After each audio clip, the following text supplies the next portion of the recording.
It's all a misunderstanding. That from a state lawmaker and landlord whose property has been cited for numerous health code violations.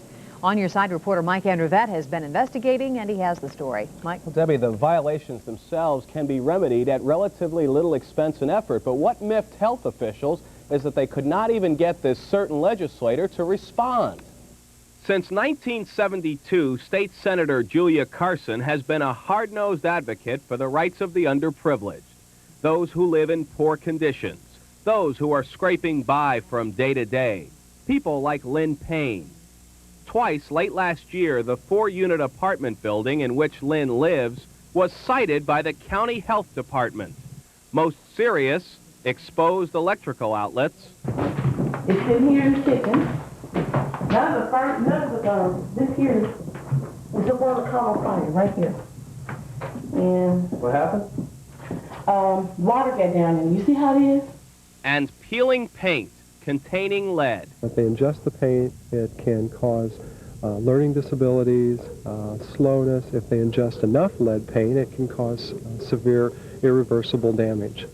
Health officials sent notice to the landlord in October and again in December.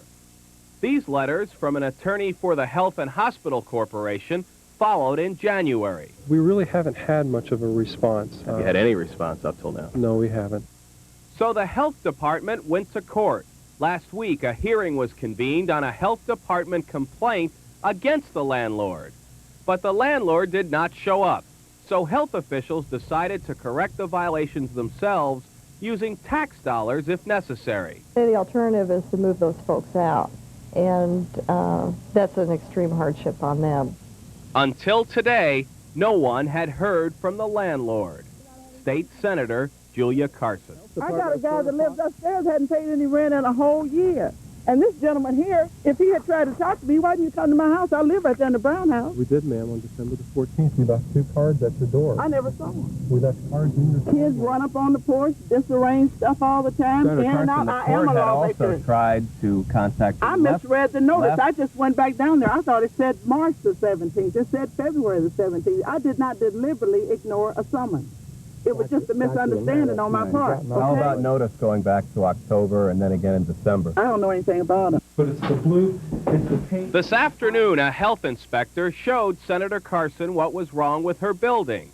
She promised to get it fixed with no help from taxpayers. The bottom line, if there are some violations of law, I stand ready to correct them. And I'm here Period. to correct them. That's why she called me. You understand?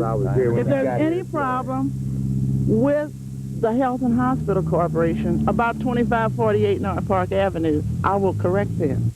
In case you've wondered, Senator Carson was within her legal rights to miss the court hearing. That's because legislators are given a measure of immunity by the state constitution when the legislature is in session and 15 days before. And of course, the session has been convened since January. And that wouldn't cover, though, the period during October and December, though, would it, when the notices were first sent out? No immunity there, but she is not claiming immunity. What she's saying is that she never received the notices whatsoever. Okay. Mike Androvett, thanks very much. Thank you, Mike.